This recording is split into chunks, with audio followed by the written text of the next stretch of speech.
So I recently went to the salon and got a Dominican Blowout. This blowout had my hair pinned straight. But with so much heat put on my hair, the big question everyone is wondering is, did my hair suffer from any heat damage?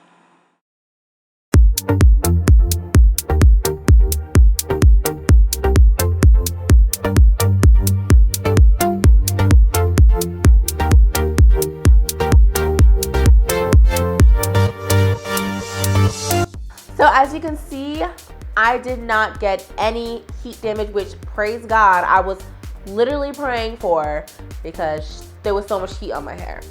But I really think what helped was some of the techniques and the preparation that I did before I even walked into the salon that helped save my hair. So I'm gonna give you some of those tips. If you wanna learn a little bit more, then stay tuned. Now, if you're familiar with Dominican blowouts focus on straightening the hair using primarily the blow dryer. So it's a lot of blow drying, a lot of brushing, a lot of manipulation that can not just cause heat damage, but could cause breakage. Now, for my kinky, curly, coily ladies, when you have hair that's this curly, that's kinky, even all the way for A, B, and C, you need to make sure that you take these steps into consideration because our hair doesn't like to be straight. Our hair tries to revert back as fast as possible. So therefore, we're gonna even have more heat put on our hair, and that's even more stress. One of the top tips that I would have to give to you is to make sure that you deep condition. I made sure that I use a deep condition that would add protein back into my hair. Now again, with all that heat styling, what you're going to be experiencing is the proteins being stripped away, which causes that damage. So you need to add that protein so it minimizes that damage. Now, if you use only a protein treatment, you may find that it could be drying on your hair, so you may have to follow up with a moisturizing deep conditioner. I like to use a deep conditioner that does two things at one time, and I actually have one that you can actually check out. You can check out all my favorite products in my top 5 products for natural hair video, which I'll link like right here. So check that out and you'll see the products that I like to use in deep condition for heat styling. My next tip is to detangle and stretch your hair.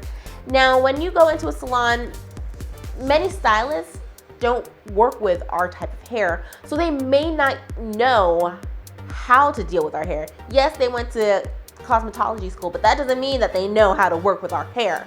So giving them that easeability of detangling our hair beforehand and also stretching it so there's less of a kink to work with, it would be beneficial and will actually prevent a lot of breakage. 3 days before my appointment, I detangled my hair and I did a braid out. So you can see in the video, it's about a 3-day braid out for me, and it was a lot easier for my stylist to work with. Don't be afraid to speak up when you're at the salon. If you don't feel comfortable with how they're manipulating your hair, what they're doing with your hair, what kind of products that they're using, speak up. You're the one who's spending over $100 to get your hair done. You don't need to leave the salon missing half of your hair. You spent way too long, too many years trying to grow your hair to this length for it to go all the way back up to ear length. My stylist, she was using this small tooth comb and trying to detangle dry hair, and she was starting from the root and ripping out my hair. I had to stop her and let her know this was not okay. She had to get a wide tooth comb, get some conditioner, and then proceed to detangle my hair. And I even helped. So don't be afraid to speak up. Finally, be knowledgeable about the products that the salonist is putting in your hair. Who knows, it could be part of your next regimen. But seriously, you want to know why the salonist is using those products. How is it different from this product? What is it going to do to your hair? And this is going to save you from salon horror stories. Trust me.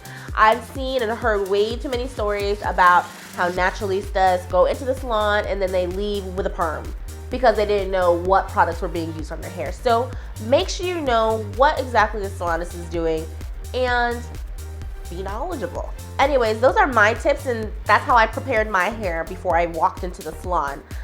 If you guys have any tips, please leave them down below, because I really do take into consideration what you guys say, and I do try out a lot of those things. So leave them down below. It may help other naturals out there.